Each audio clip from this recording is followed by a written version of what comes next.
If angle is must, if angle x is in between pi by 2 and 3 by 5 4, pi by 2 and 3 pi by 4, the pi by 2 and 3 pi by 4 means which quadrant?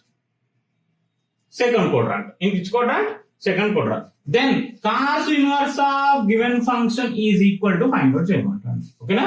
So cos inverse of cos x plus sin. అంటే simple గా ఇప్పుడు first of all దీన్ని ఏం రాసుకుందాం అంటే before cos inverse of these 12 by 3 we can write it as cos alpha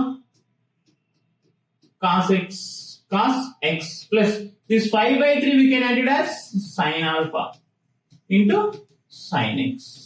Okay na? Cos alpha into cos alpha. So simply first of all let cos alpha is equal to 12 by 13.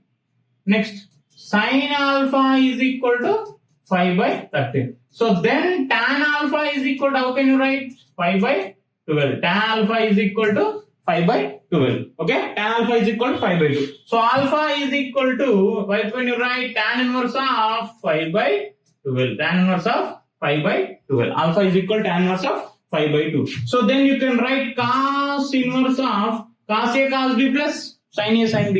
You can write cos of, how can you write? Cos A cos B. So cos x minus alpha.